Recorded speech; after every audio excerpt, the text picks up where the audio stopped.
Imagine standing in the frozen ruins of a shattered continent, your stomach hollow and aching, your body weakened by years of rationed bread and watery soup, your uniform hanging loose on your thinning frame. Now imagine watching enemy soldiers casually toss aside half-eaten meals, discard perfectly good food, and throw away provisions that could feed your entire unit for days. This was not a dream or propaganda. This was the shocking reality that German soldiers faced when they encountered American forces during World War II. The contrast between the two armies was so staggering, so utterly unbelievable, that it became one of the most powerful symbols of the war itself. It was a moment when the true scale of American industrial might became visible not through weapons or tanks, but through something as simple and profound as food.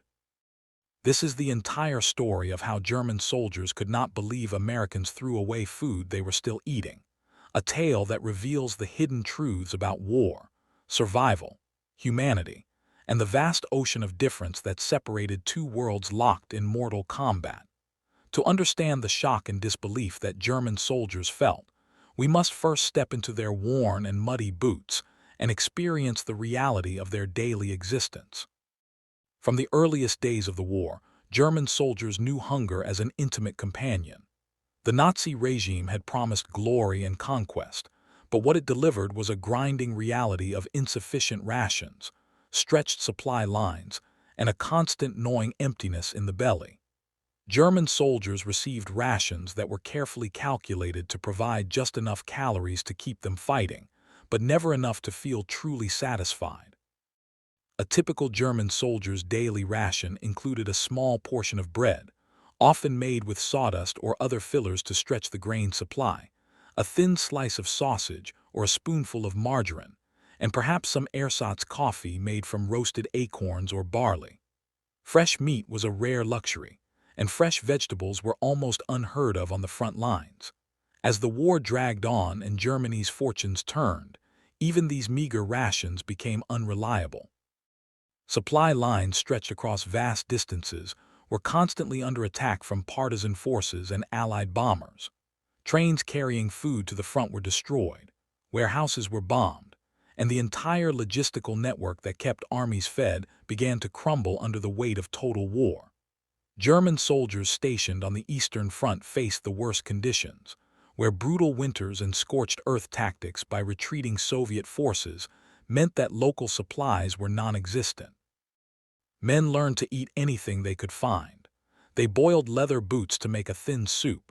They scraped moss from trees and mixed it with melted snow. They trapped rats and roasted them over small fires. They dug through frozen ground looking for stored potatoes that Russian peasants had hidden before fleeing. Hunger became more than just an inconvenience or discomfort. It became a defining feature of existence, a constant background noise that never stopped, a weakness that sapped strength and morale with each passing day. The psychological impact of chronic hunger cannot be overstated. German soldiers wrote letters home describing dreams about food, long elaborate fantasies about their mother's cooking, or the bakeries they remembered from peacetime. Food dominated conversations during the rare moments of rest. Men would spend hours describing meals they had eaten years ago, recounting every detail of taste and texture and smell. Trading became a complex economy where a single piece of chocolate or a tin of sardines could be worth more than money. Officers hoarded extra rations and used them to reward loyalty or punish disobedience. The constant hunger created a hierarchy where access to food meant power, and those who controlled the supply lines controlled everything. This was the reality that shaped every German soldier's understanding of war and survival. Food was precious beyond measure. Nothing edible was ever wasted. Every crumb had value. Every scrap was saved and used. This mentality was not just military discipline but survival instinct burned deep into the soul by years of deprivation. On the other side of the battlefield stood an army that operated under completely different rules and realities.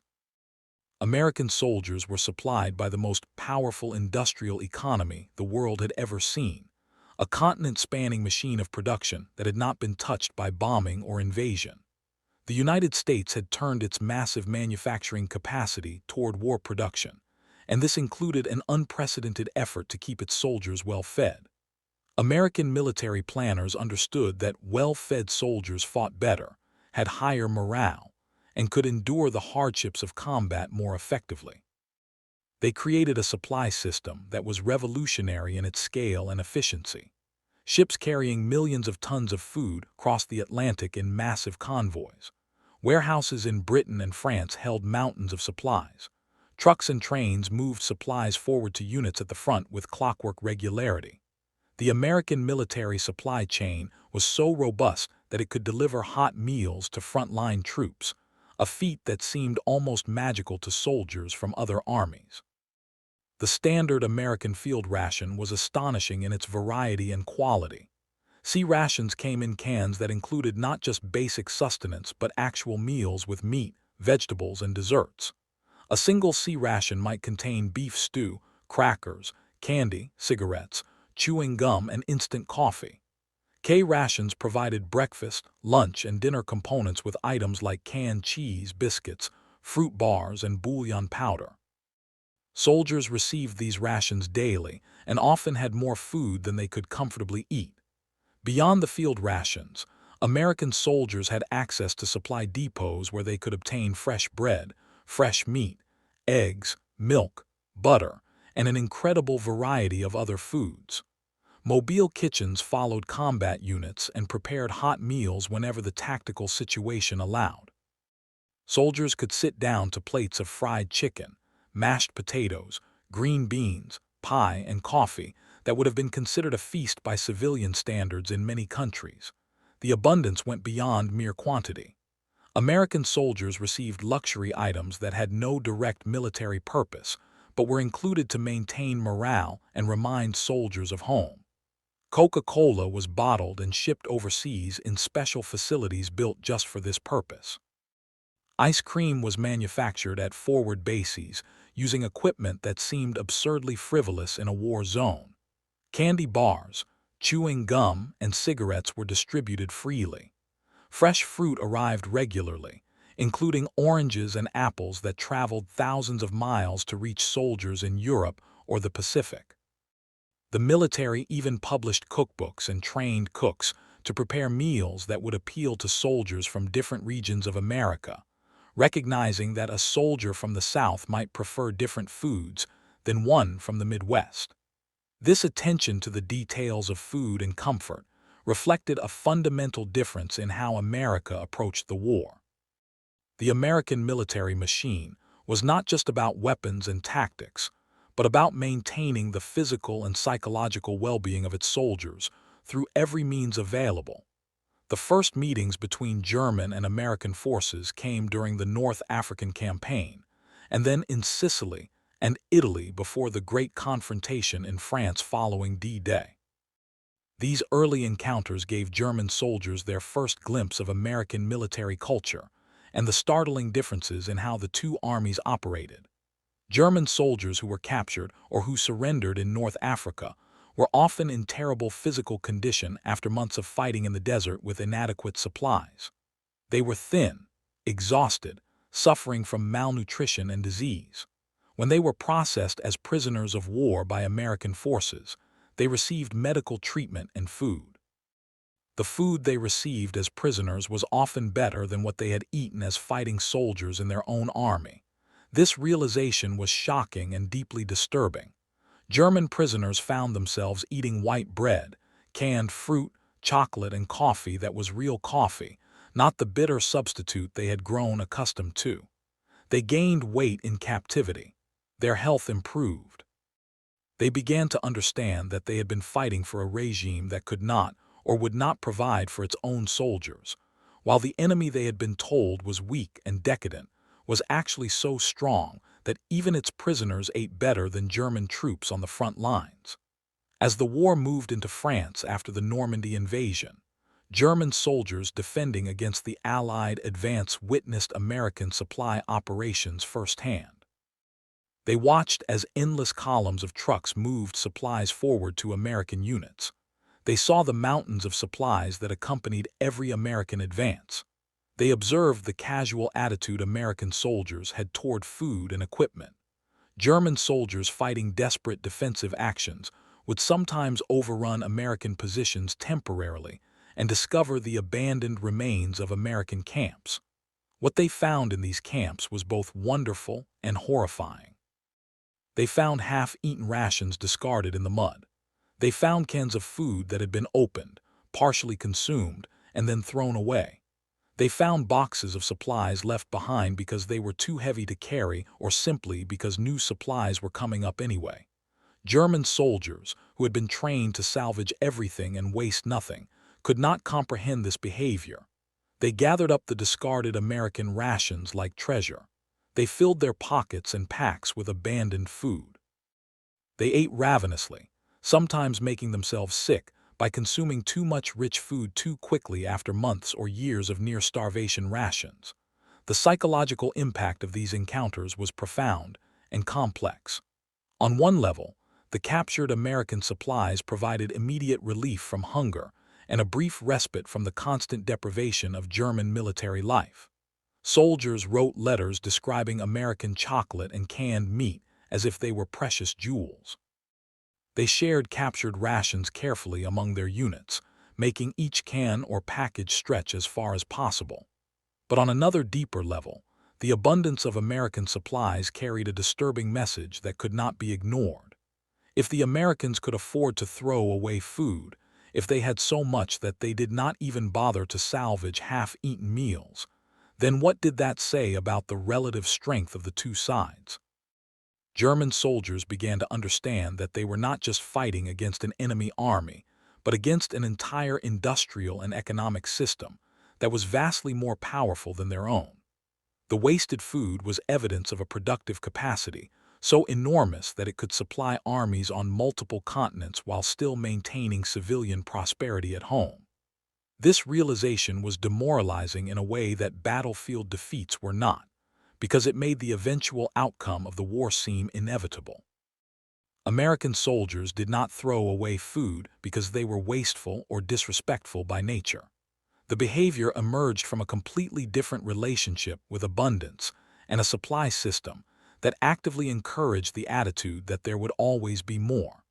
American soldiers had grown up during the Great Depression, a time of hardship and scarcity, but the war had transformed the American economy into a machine of almost unlimited production. Soldiers who had known poverty and hunger as children now found themselves in an army where food was plentiful, and the supply chain was so reliable that they could depend on regular deliveries. This created a mental shift where food became less precious, less worthy of careful conservation. If a soldier opened a can of beans and did not like the taste, he could throw it away knowing that another meal would arrive soon. If a ration contained items he found unappetizing, he could discard them without worry.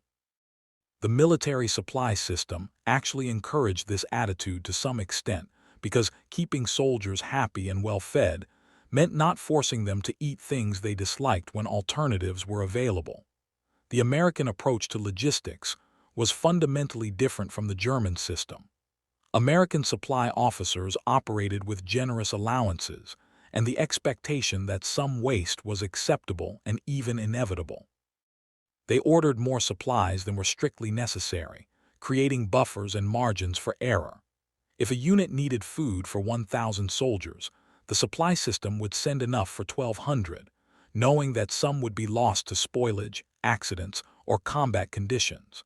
This redundancy was considered smart planning rather than wastefulness, because it ensured that frontline troops would never go hungry, even if supply lines were temporarily disrupted. German logistics, by contrast, operated on much tighter margins where every item was counted and accounted for. German supply officers calculated precise amounts based on ration tables and tried to deliver exactly what was needed, nothing more. When supply lines were disrupted, which happened frequently as the war turned against Germany, there was no buffer, no extra supplies to fall back on. The result was immediate shortage and hunger. The difference in attitudes toward waste also reflected broader cultural differences between American and German society. American culture, especially during the wartime boom, celebrated abundance and consumption. Advertising encouraged buying new products and discarding old ones. The economy was built on mass production and mass consumption. Waste was seen as a sign of prosperity, evidence that there was enough for everyone and more coming. German culture, especially under the Nazi regime, emphasized discipline, sacrifice, and efficient use of limited resources. The Nazi propaganda machine constantly promoted messages about frugality and the importance of conserving every resource for the war effort. German civilians were expected to save kitchen scraps for recycling, to repair clothes rather than buy new ones, to make do with less so that soldiers could have more. When German soldiers saw American soldiers throwing away food, they were witnessing not just a difference in supply logistics, but a fundamental clash of cultural values and economic realities. When German soldiers were captured and sent to prisoner of war camps, they experienced a continuation and intensification of the shock they had felt on the battlefield. POW camps operated under international agreements that required captors to provide adequate food and humane treatment to prisoners. American-run POW camps generally followed these rules, and in many cases exceeded them significantly. German prisoners in American camps received rations that were roughly equivalent to what American soldiers ate, minus some luxury items. This meant that prisoners received substantially more and better food than they had eaten as soldiers in their own army. The daily ration for a German prisoner in an American camp typically included 2,800 to 3,000 calories, which was more than adequate for maintaining health and body weight. The food included bread, meat, potatoes, vegetables, butter, sugar, coffee, and occasional treats. Prisoners could purchase additional items from camp canteens using the small wages they earned from work details. The experience of eating well as a prisoner, while their comrades still fighting or starving, created complex and conflicted emotions among German POWs. Many prisoners felt guilty about their improved circumstances. They wrote letters home describing the food they received, and these letters had to be carefully censored because the descriptions of American plenty might damage morale in Germany where civilians were suffering severe shortages. Some prisoners refused to believe that conditions could be so different and suspected that they were being given special treatment as part of some propaganda effort. Others embraced their new circumstances and began to rethink their understanding of the war and their loyalty to the Nazi regime. If the enemy could treat prisoners better than their own government had treated them as soldiers, then what did that say about which side was actually fighting for a just cause? This question troubled many prisoners and led to deep soul-searching and political conversion. American authorities recognized that well-fed prisoners were easier to manage and less likely to cause trouble. They also understood that prisoners who were treated well might be more cooperative and willing to provide information. Beyond these practical considerations, many American camp commanders felt a genuine sense of obligation to treat prisoners humanely as a matter of principle, and in accordance with their own values about human dignity. Some commanders went out of their way to provide entertainment, educational opportunities, and even recreational facilities for prisoners. German POWs in American camps played sports, attended classes, watched movies, and lived in conditions that were certainly restrictive but not brutal. The contrast with what they had experienced in the German military was so stark that many prisoners underwent a complete psychological transformation. They began to learn about democracy, to question the propaganda they had been fed, and to imagine a different future for themselves and for Germany. While the encounters between American and German forces provided dramatic contrasts in supply and abundance, the Eastern Front represented a completely different level of horror and deprivation that puts the food situation into even sharper perspective. German soldiers fighting in the Soviet Union faced conditions that were almost incomprehensibly brutal. The invasion of the Soviet Union in June 1941 was initially successful, with German forces advancing rapidly and capturing huge territories. But the German supply system was never adequate for the vast distances involved. As summer turned to autumn, and then to the catastrophic winter of 1941 and 42, German soldiers found themselves hundreds of miles from their supply bases, fighting in temperatures that dropped to 40 degrees below zero, without adequate winter clothing, without sufficient food, without proper shelter. The rations that did arrive at the front were often frozen solid and had to be thawed before they could be eaten. Soldiers burned precious fuel just to melt snow for drinking water and to prepare their meager meals. The German siege of Leningrad and the Battle of Stalingrad represented the absolute nadir of the food situation for both soldiers and civilians. German forces surrounded Leningrad for nearly 900 days, attempting to starve the city into submission. In the process, the German soldiers themselves suffered terribly from hunger, as supplies could not reach them through the Soviet counterattacks and partisan activity that disrupted supply lines. At Stalingrad, German soldiers trapped in the encirclement after the Soviet counteroffensive in November 1942 faced starvation on a massive scale. The Luftwaffe attempted to supply the trapped army by air, but the amount of supplies that could be delivered was wholly inadequate. Soldiers received 100 grams of bread per day, sometimes less. They ate horses, then dogs, then rats. They scraped frozen blood from dead animals and boiled it. They chewed on leather and bones. Thousands died of starvation even before the final surrender. The survivors who were captured by Soviet forces were skeletal, their bodies so weakened by malnutrition that many died even after being given food. Soviet forces also suffered terribly, but they benefited from American Lend-Lease supplies that provided crucial food aid along with weapons and equipment. American Spam, canned goods, dried milk, and other foods reached Soviet soldiers and helped sustain their fighting capability. The irony was not lost on German soldiers who later learned that the Americans they would face in Western Europe were the same nation that had helped feed the Soviet forces that destroyed German armies in the East. The Eastern Front experience created a generation of German soldiers who knew hunger in its most extreme and deadly form. When these survivors were transferred west and encountered American forces, the shock of seeing food abundance was even more profound because they had experienced the absolute opposite.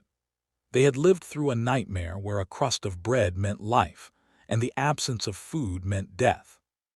To then see American soldiers casually discarding food was like witnessing an impossible miracle, a vision of a world so different from their own experience that it seemed to belong to a different reality entirely.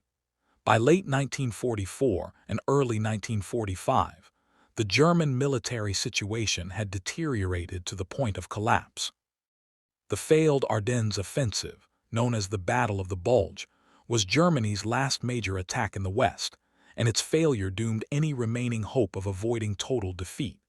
German soldiers during this period were often cut off from regular supplies for days or weeks at a time.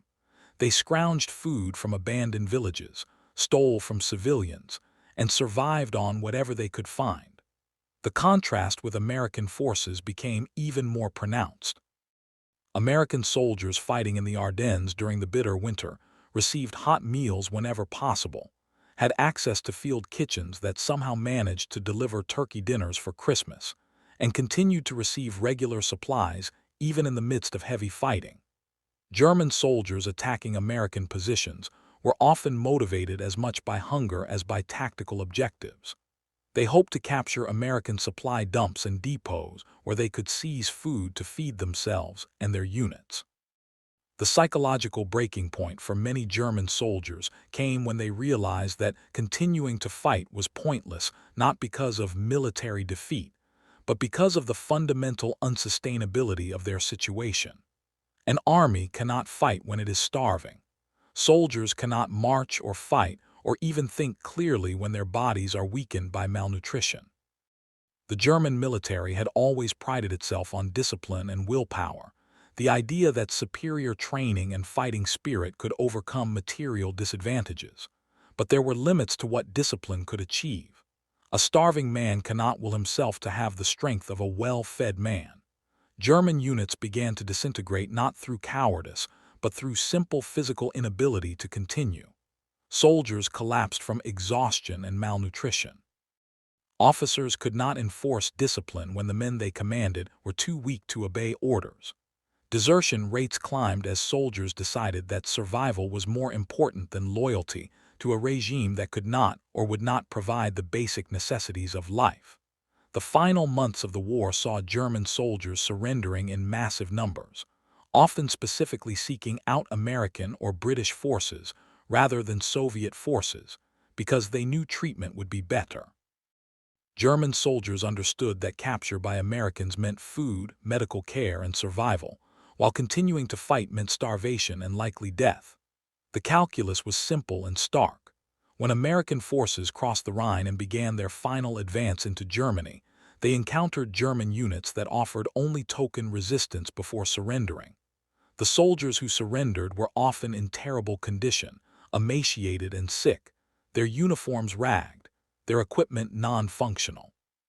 They spoke with wonder and disbelief about what they saw of American supplies and abundance. They asked American soldiers if the stories were true, if Americans really had so much food that they threw some away.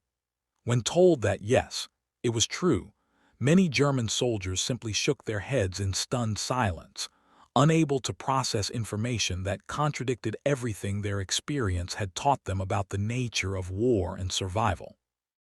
After the war ended, thousands of German veterans returned to their homes, and many of them spent the rest of their lives trying to make sense of what they had experienced. The contrast between German deprivation and American abundance became a recurring theme in memoirs, interviews, and oral histories. German veterans told stories about the first time they saw American rations, describing the moment with the detail and emotion of a religious conversion. They spoke about the psychological impact of realizing that everything they had been told about American weakness and German superiority was a lie. They described the bitter irony of fighting for a regime that promised greatness but could not provide bread, while the supposed decadent enemy had more food than they could eat.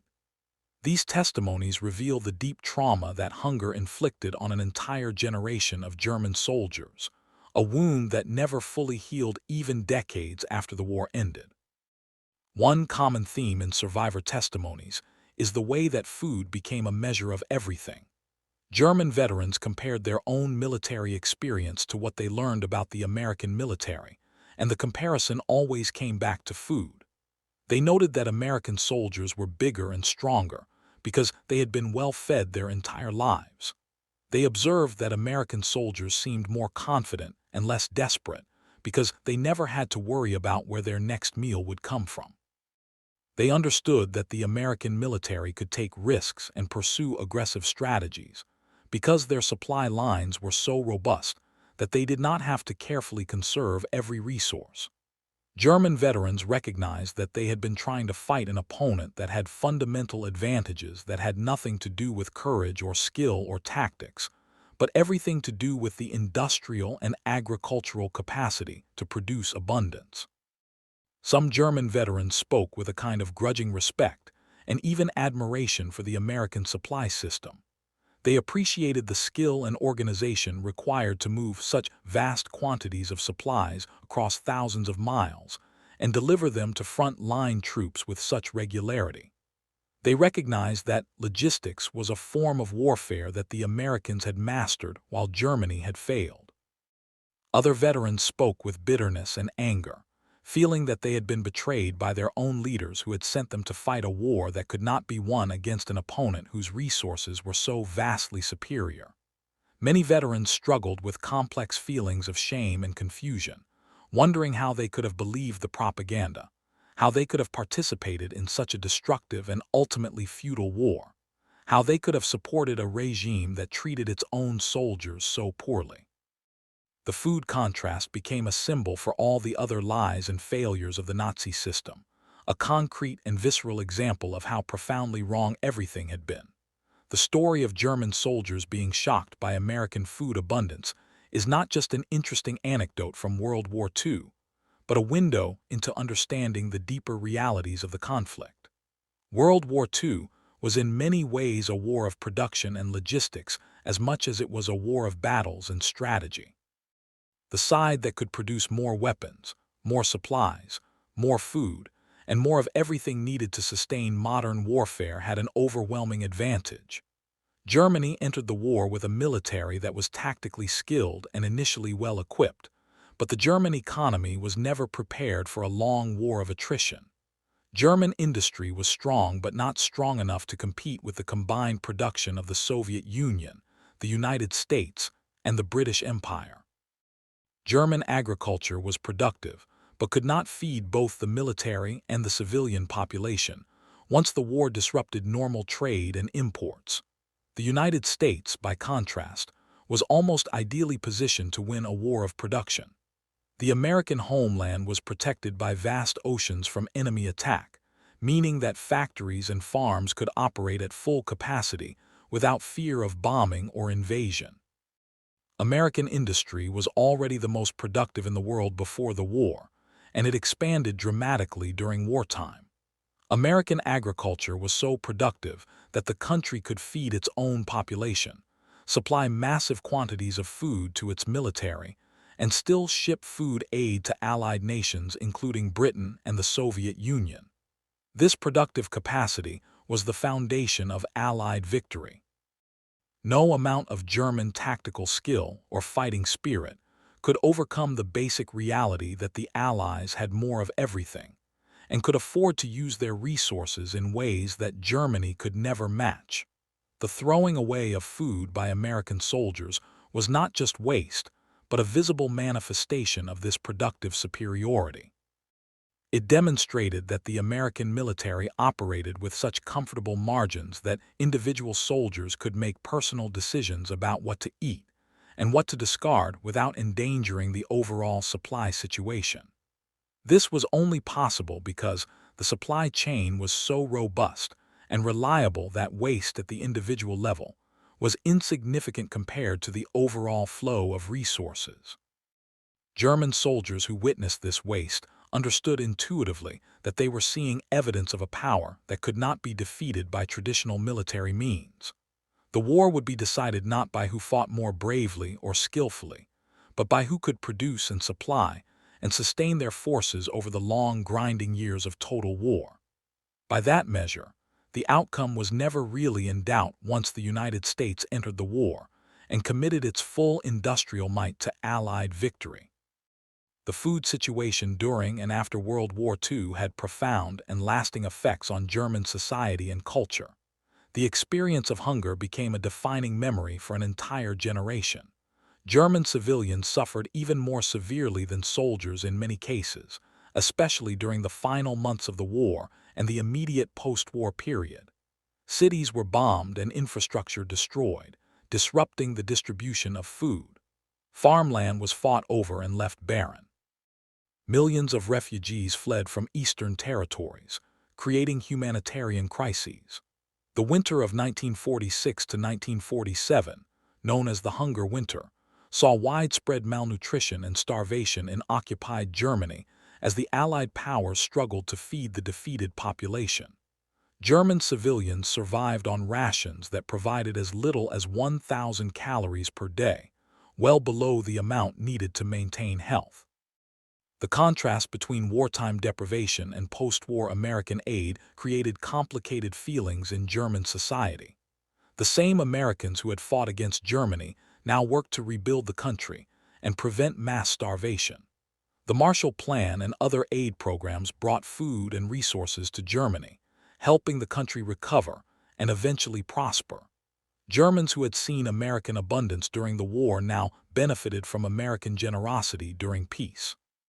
This experience contributed to the development of a strong German-American relationship during the Cold War, as West Germany became a key ally. But it also created a collective memory of shame and defeat, a recognition that Germany had brought disaster upon itself through aggressive war and criminal policies, and that the nation had to be saved from the consequences of its own actions by the very people it had tried to destroy. The memory of wartime hunger influenced German culture in lasting ways. Germans of the war generation were known for being careful with food, for saving leftovers, for avoiding waste. They taught their children to appreciate every meal and never take abundance for granted. German cooking traditions emphasized hearty, filling foods that provided maximum nutrition and satisfaction. The idea of throwing away edible food was morally wrong to many Germans who remembered the war. This cultural attitude persisted even as West Germany experienced an economic miracle in the 1950s and 60s and became one of the wealthiest nations in Europe. Prosperity did not erase the memory of hunger, and the war generation carried that memory until the end of their lives. Even today, elderly Germans who lived through the war will sometimes speak about food scarcity and the importance of not wasting anything, teaching lessons born from experiences that younger generations can barely imagine. American soldiers who served in World War II generally did not think of themselves as unusually privileged or wasteful. They were simply living within the normal parameters of their military experience, where food was plentiful and the supply system worked reliably. Most American soldiers had no idea that their German opponents were suffering from severe food shortages until they actually encountered German prisoners or captured German positions. When American soldiers saw the condition of German prisoners, emaciated and desperate, they were often shocked and sometimes felt sympathy for men who had clearly suffered greatly. American soldiers shared their rations with German prisoners, gave them cigarettes and chocolate, and generally treated them with more kindness than might have been expected given that these were enemy soldiers who had recently been trying to kill them. The American attitude toward food and supplies reflected broader American values about abundance and generosity. Americans believed that their way of life was superior precisely because it provided prosperity and plenty for ordinary people. The ability to feed soldiers well was a point of pride, evidence that democracy and free enterprise created better outcomes than fascism or any other system. American soldiers were encouraged to share their supplies with liberated populations in France, Belgium, and other countries, creating goodwill and demonstrating American generosity. The images of American soldiers handing out chocolate bars to European children became iconic symbols of liberation and hope. This generosity was genuine but also served strategic purposes, helping to win hearts and minds and build support for American leadership in the post-war world. After the war, many American veterans returned home and rarely thought about the food situation they had experienced in the military. For them, it had been normal, the expected baseline of military service. They focused on other aspects of their war experience, the combat and danger and camaraderie and sacrifice.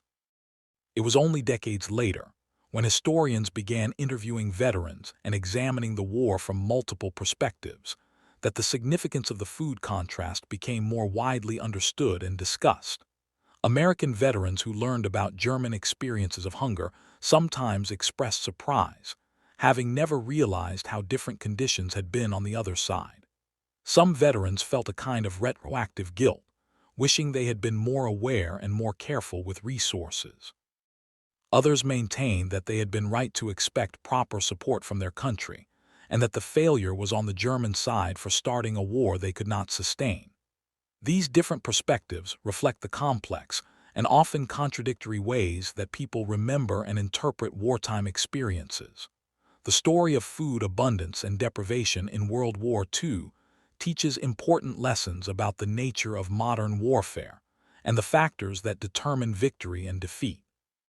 Military history often focuses on battles, generals, strategies, and tactics, all of which are undeniably important. But the story of food reminds us that wars are also won and lost through logistics, production, economics, and the ability to sustain military operations over time. The most brilliant tactical commander cannot win if his soldiers are too weak from hunger to fight.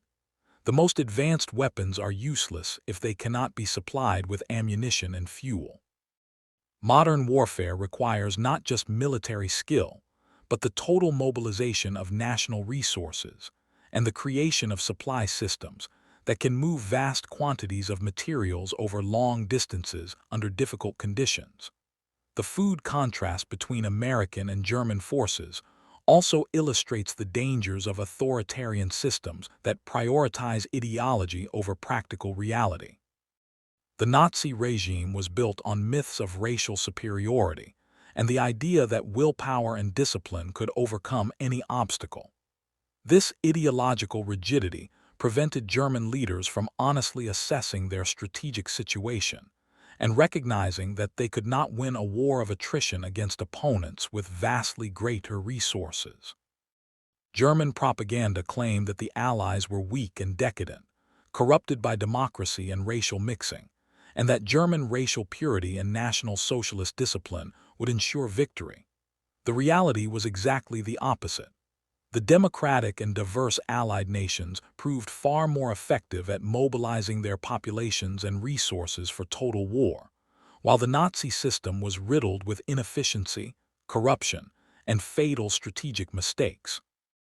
For students of history, the food story serves as a reminder to look beyond the famous battles and examine the everyday experiences of ordinary soldiers and civilians.